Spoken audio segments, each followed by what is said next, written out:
Hello everybody. Today we'll be making banh mi with Cantonese style Char Siu.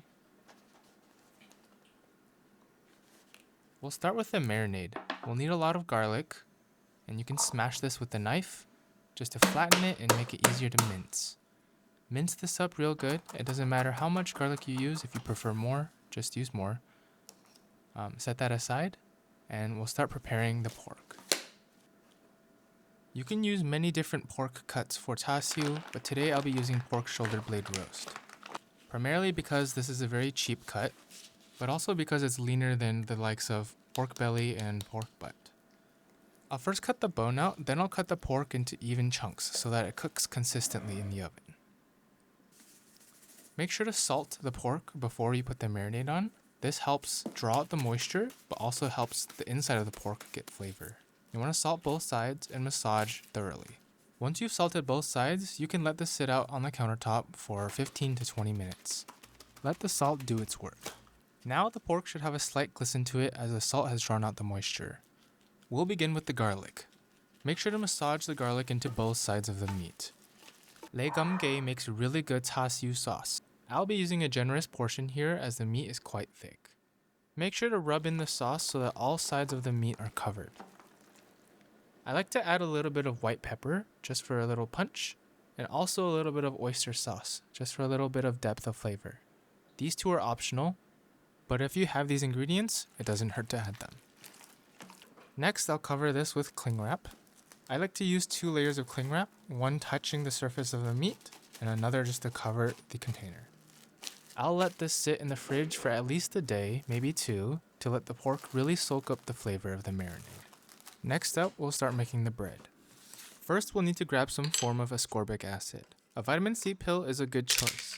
Ascorbic acid helps strengthen the gluten connections, which ultimately help with the fluffiness and the crumb of the bread. The one I'm using from Costco comes with the casing, so I make sure to sift that out so that the little casing pieces aren't in the final bread. I'll list all of the ingredients needed for making the bread in the description below, but here I'll just be adding it to the bread machine to let it do all the work. Water, egg, flour, salt, sugar, vitamin C, and yeast.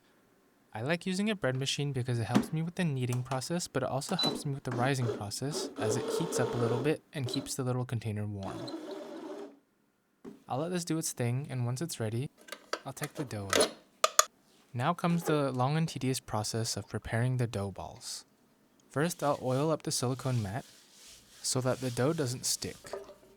Next, I'll take out the dough from the bread machine and make sure to take out the little paddle. Since the dough is still quite sticky, I'm going to do a few slap and folds. These are kind of like stretch and folds, but I like slapping the dough onto the mat to kind of knock out the air bubbles, but also to smoothen out the dough. You'll know you're done with your slap and folds when the dough is significantly less sticky and it's also very smooth. We'll let this rest on the silicone mat for about 30 minutes and cover it with a cling wrap. Now that the dough has almost doubled, you'll notice that the dough is a little more airy and a little more fluffy. This is good. Now I'll separate this into 6 even chunks. I kind of messed up here as I didn't really evenly separate the chunks. Some of them were bigger than the others, but that's okay. Roll each of the pieces into a ball shape. You can sort of tuck your hand under and pull it just to make sure that there's a bit of tension on the surface of the ball. Don't worry if it's not perfect though. Now cover it with a cling wrap and we'll let this rise for another 30 minutes. Once that's done, you'll see the dough has doubled again. Grab a perforated baguette pan. Mine is not non-stick, so I have to oil it, but if yours is non-stick, you should be okay. Set that aside and we'll start rolling the dough balls. First, flatten it out into a semi-triangle shape. I don't really do a good job here, but you get the idea. Then with the 2 hands, sort of pinch, and then pull, and then pinch, and then pull, and then pinch, and then pull. And once you have it in a sort of roll shape, put pressure on both ends of it, not the middle, so that the middle is thicker than the ends. You sort of want a rounded trapezoid where the middle is kind of taller than the ends and the ends are just rounded off. We'll let this proof in the oven with the oven light on and make sure to spray a little bit of water so that the surface of the baguette doesn't dry out. We'll do this a few times, every 15 minutes, and do this about 3 to 4 times. I think leaving the oven light on helps provide a little bit of heat, but to be honest, I'm not too sure because it doesn't feel that warm. But as long as you keep up with the misting and keep the door closed, the humidity should help the bread rise. Next, we'll preheat the oven to 450 and score the bread with a razor. Scoring the dough will give the steam within the bread a controlled escape route so that we can control the shape of the baguette. If we don't do this, the steam might find its own way out of the baguette and we might end up with a weird shape. I'll be baking this for about 14 to 15 minutes until the crust turns golden brown. Credit to Huy Nguyen for this recipe, and I'll link his YouTube video in the description below, but he does it a lot better than I do. So go check out his video to learn how to make the baguette right. Mine came out just okay. I think I overproofed the bread and let it sit out a little too long, so the bread came out a little flat, but the crumb is nice.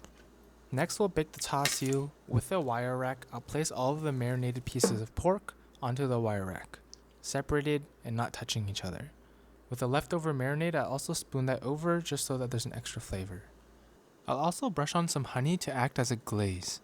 This adds a touch of sweetness, and I'll do this again halfway through. Into the oven at 450, and we'll bake for 10 minutes first. We're aiming for an internal temperature of 145, so we'll just keep baking and flipping until it hits that internal temperature. Here I'll flip it again and brush it again with some honey, and you'll notice that the honey starts to char. I kind of like this char, but it's personal preference, so up to you if you add the honey or not. Now let's prepare the vegetables for the banh mi. For the cilantro, let's just give it a rough chop. And for the cucumber, we'll just cut it into little matchsticks. So first I'll cut it lengthwise twice, and then I'll cut those into little matchsticks. This helps it fit into the sandwich without being overbearing. Jalapeno is also personal preference. I'll just give it a rough chop, and I rinsed off the seeds. I've also pickled some daikon and carrot. The Char Siu is now done. Look at all that char and look at the glaze. The glistening is partly due to the honey, but also due to the fat. A lot of the fat renders out during the baking process, so sometimes it gets a little oily. You can dab out the grease if you'd like. I think Char Siu works perfectly for banh mi. It's tender, it's juicy, and it's a little fatty, but it's never dry. Wow, look at that glisten. Alright, let's get ready to assemble the banh mi now. Instead of traditional Vietnamese mayo, I'll just be using Kewpie as that's what I have on hand. I'm also missing pate here, so please have mercy on me in the comments. But even without the pate, I think it still tastes just fine. In go the jalapenos, the cucumber, the pickled vegetables, and the cilantro. And finally the Char Siu. Since I'm making my own sandwich, I get to add a lot of meat. And that's it. There we have it. That's our banh mi with Char Siu or Cantonese style roast pork. Let me know in the comments what you think about this recipe. I'd love to hear some feedback or some pictures if you've tried this recipe out. And with that, thank you for watching. Thank you for staying until the end of the video, and I hope to see you again on my next video. Bye!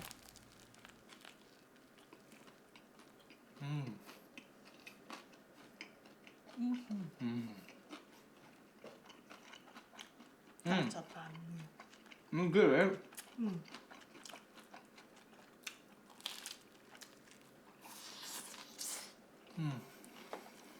It's good. Wow.